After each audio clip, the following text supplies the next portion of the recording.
everybody, and welcome back to On Point HQ and the third video in my bolt action hobby blog or vlog, or I still haven't quite decided what to call it yet. But basically it's me and my journey back into the world of painting bolt action after a bit of a lull and losing my bolt action mojo. Anyway, I'll link to the previous two videos in the description of this video, but essentially quick whistle stop tour of what I've been up to. I lost my painting mojo last year when it came to bolt action. I was working on several different things and just didn't want to paint bolt action stuff, which is very unlike me. So with this I started building a late war US mechanized tank destroyer platoon for bolt action. And so in the previous two videos I talked through the composition, what I've been up to. So this is the third video and it's just an update into where I'm at. So where am I at? So I'm actually halfway through. What I've done I've mentioned in the previous videos, I've split this project down into four sort of stages, and each stage is going to be a vehicle and 4 infantry. And once these are done, it will be a fully completed 1,000 point, just quite a small platoon. I'm going to add to eventually, but it's going to be just me getting back into it. So let's see where I'm up to. Let's start with the infantry and where we're up to with these. So like I said, I've completed 8 infantry so far. These have been seen in the previous videos, but I've got 2 new ones, but I thought I'd just run through exactly where we're up to with the infantry. So let's start here. So the 2 chaps on the left are the HQ section. That's the first lieutenant and his assistant, and we have a bazooka team here as well. So like I mentioned in the previous videos, I've adopted a different painting technique with these. I'm not blasting them with Agrax Earthshade. They're getting proper washes. I'm painting more with the wash than just using it as a sort of a fire extinguisher approach, if you could call it that. And I'm really happy with the way that these have turned out. The uniform took a bit of research and to get the colours down, but I'm very happy with how they've turned out. So that's the first 4, and the next 4 are here. So this is 4 of the.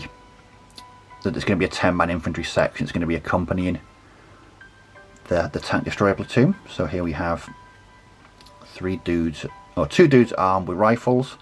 We've got a pointing and shouting NCO, as we always have to, and we've got a guy with a Browning automatic rifle. So let's have a look and get this to focus.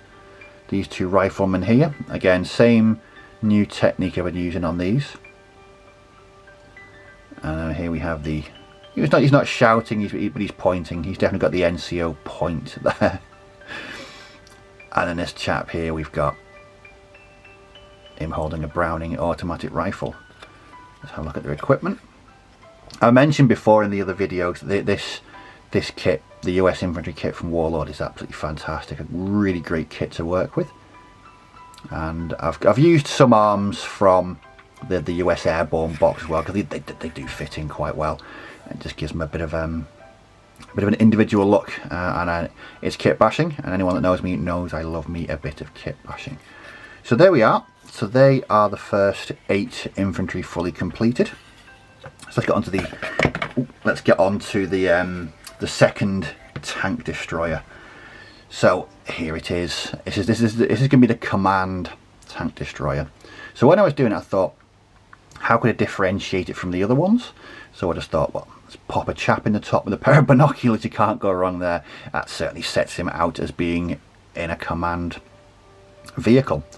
So as with the previous 10, I've kit bashed the crew because I really don't like the crew that come with the kit. I think they're too small. They just don't do it for me. So I just do some very basic kit bashing to replace the crew. So as you'll see, this one, like the other one, is absolutely covered in stowage. So I've been using the resin stowage kit that I picked up recently, and also bits of plastics as well that I can find as well. So we've got some helmets on there, got some rucksacks, and this is the back. So I've put some boxes on here and a barrel, but what I've done is I've used just some black thread to tie it down, like they've got some ropes or chains, just to keep them tied onto the back of the tank destroyer. There's the crew. Closer look at those. There we go. Again, they're made from a mixture of the US Infantry box, and the arms are from the US Airborne with the binoculars. But again, a closer look at the stowage. This is all resin apart from the rucksacks and the helmets. There we go. So that, in your focus in there, is the second M10. And this is the Command M10 this time. Again, a really nice kit. I love working on these plastic M10 kits from Warlord. They go together really well, and you know, add a bit of stowage, you can really personalize them. So they're the two so far. Again, I showed this one in the previous two videos. Let's have a look at it. So these were the sort of the test ones for adding new crew. You can see in there. And then we've got less stowage on this one, more at the front and on the turret, but it still gives it that individual sort of lived in on campaign feel that I'm aiming for. So that is the two M10s. So there we are. So they're the M10s. We've got the 8 infantry completed so far, and I mentioned this in the previous video, but yeah, this one as well. So this is the transport for everybody, and this is a Rubicon, a 2.5 ton truck, which I really enjoy putting together. So that's the project so far. Still taking my time on it. It's easing my way back into bolt action.